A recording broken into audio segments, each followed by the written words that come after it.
Hello, this is probably going to be a bit of a strange episode, because I am technically going to be covering one album that seems to have risen in popularity due to TikTok. But this artist has so little information about them that nothing is really known about them or what they do to generate such horrific sounds for their music. Today on Dark Albums, we'll be looking into Pure Misanthropia by Stalag, which was released in 2008. Stalag is a group which has no confirmed known identity, apart from the information that they have also formed a group called Gulag.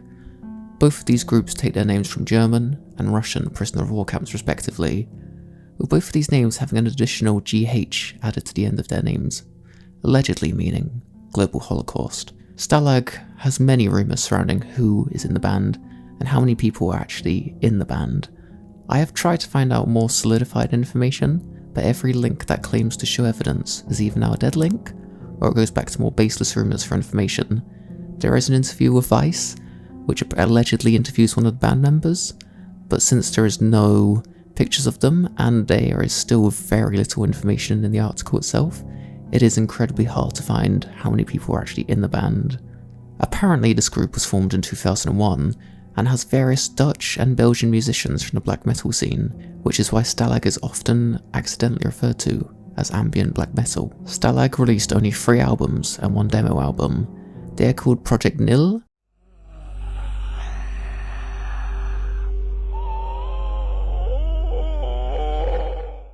Project Terror,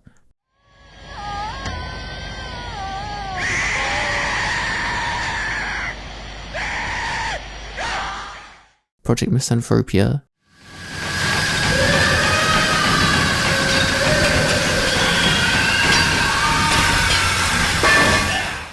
and the demo album of Project Misanthropia instead called Pure Misanthropia.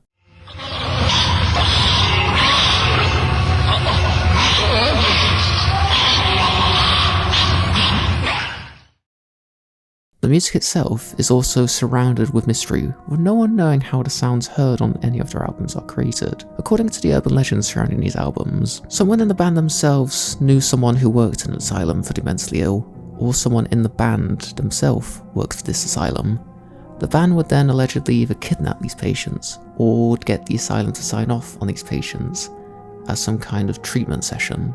Either way, Stalag would get these patients in an isolated environment, usually in a barn, where they'd record these albums. It's unknown if the screams you hear are recorded from separate sessions for each album, or if they are all collected from one singular session. Allegedly, during these sessions they had several patients being recorded who were put in these asylums for terrible acts they had committed outside. One patient in particular allegedly strangled and stabbed his mother over 30 times, due to her doing nothing to help him when he was assaulted when he was younger by his uncle. This patient can allegedly be heard breaking free of their restraints and trying to strangle one of the musicians on one of their albums. It's believed to be this noise on Project Terror.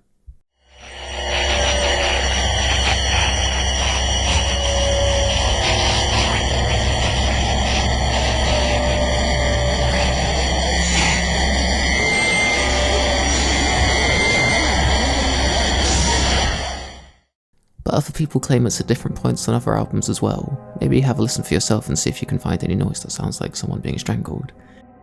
These albums do seem to bring forth different instruments to be the most prominent noise throughout the albums, though it's very hard to tell what instruments are being played, as a lot of the time throughout the albums there is an extreme amount of background noise, as well as the screaming usually being a lot louder than any of the instruments, which causes you to accidentally imagine what's being played behind this wall of immense static and distortion.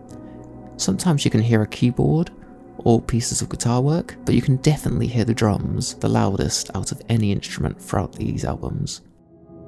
Why TikTok was drawn to Pure Misanthropia in particular, I'm not sure, because it's the demo version of their previous album, Project Misanthropia, which seems to be a lot more popular than any of their other albums, as I previously saw this album a lot more when I was looking into the darkest albums of all time. But I think this album might have risen in popularity due to apparently being Stalag at their purest form, as stated in the CD booklet for the album.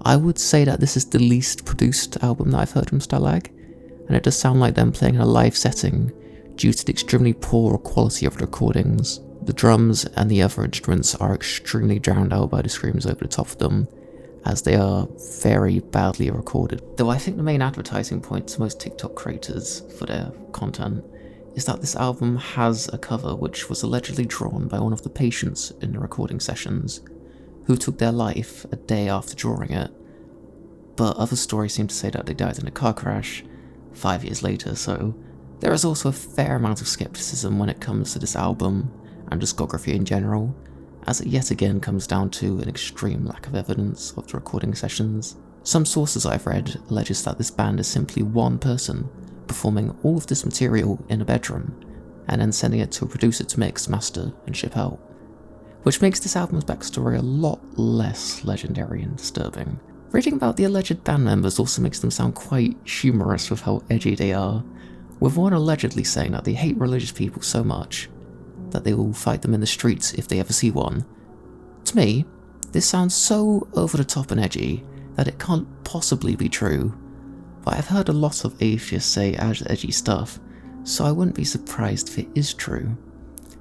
Though there is no doubt that the music itself is quite hard to listen to, due to what sounds like the patient's suffering, the band alleges that this treatment benefits the patients, which is fine if true, but it doesn't make these sounds any less disturbing to listen to. Overall, I would give this album 6 out of 10 on the general scale, and if I were to rate it as a dark album, then I would give it a 9 out of 10. Thank you so much for watching, and goodbye.